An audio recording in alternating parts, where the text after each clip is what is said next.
एक किताब है उनकी। अच्छा, कुंडलिनी और 7 शरीर। 7 शरीर पूरा इसमें उसी में इसका वर्णन दिया हुआ है। अच्छा जो कबीर ने कहा जी। उसी का वर्णन रजनीश जी ने अपने इस किताब में कहा है। अच्छा कुंडलिनी और 7 शरीर।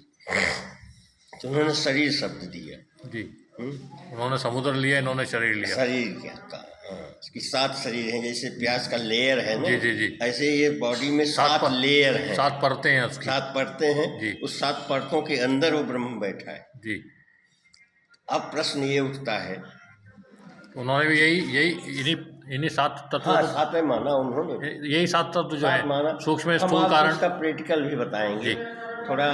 अब विषय बड़ा विचित्र है ये जी ना, जी जी है? जो जिज्ञासु व्यक्ति है। जी। भीष्म पितामह ने महाभारत में अर्जुन को ही गले लगाया था, युधिष्ठिर को गले नहीं लगाया। जी विजयी भाव का आशीर्वाद अर्जुन को दिया। जी।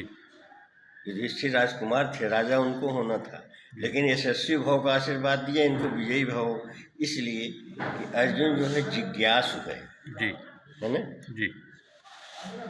तो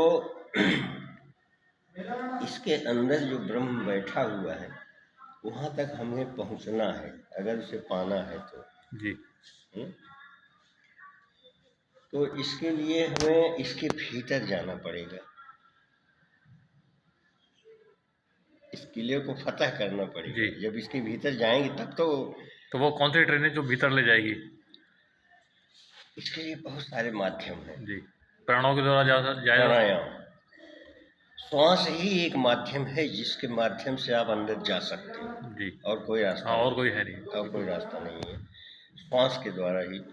अभी प्रयाग तो शायद आप नहीं गए होंगे। कहाँ पे? इलाहाबाद प्रयाग।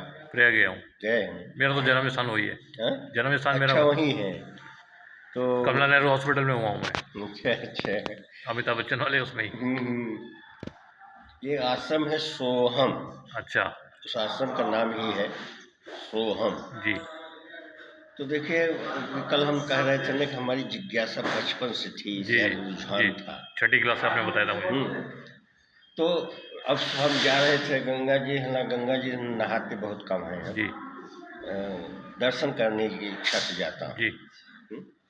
हमारे जो आध्यात्मिक गुरु थे, अंतिम बार मैं उनके साथ नहाया था और उन्होंने जो है तरीका बताया नहाने का। अच्छा, अगर नहाना है तो जी जी ऐसे नहाया करो, और नहीं तो मत नहाओ, दूर से प्रणाम कर लो, तुम्हें फल वही मिलेगा। अच्छा, कैसे नहाने का क्या तरीका बताया? 2 मंत्र बताए थे, एक तो हम भूल गए उसमें कि कैसे कहा उन्होंने कि गंगे स्नानार्थाय जलम दे। जी।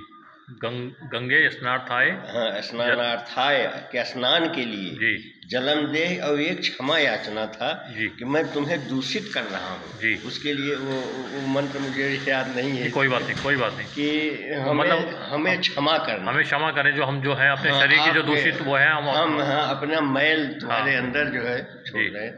तीसरा सावधानी उन्होंने बताया कि जो वस्त्र पहन के नहाओ उसको गंगा में धुलो मत। गंगा में धो मत। हाँ बिल्कुल, गंगा जमुना कहीं भी नहीं धोना चाहिए। आप जाके देखो, इसमें कुंभ लगा है जी। अच्छे से संतों को हमने देखा है, लंगोटी उसी में धुलते हैं जी। है ना? जी। क्या मतलब है? सही बात। अगर उसको माँ समझते हो, माँ कहते हो, माँ का दर्जा दे रहे हो, तो माँ जैसा ट्रीट भी करो ना उसके साथ, उसका व्यवहार जो है माँ जैसा करो ना। सही बात है, बिल्कुल। रोज नहाओ, क्या मतलब निकलता है? तो ब्रह्म इसके भीतर है जी।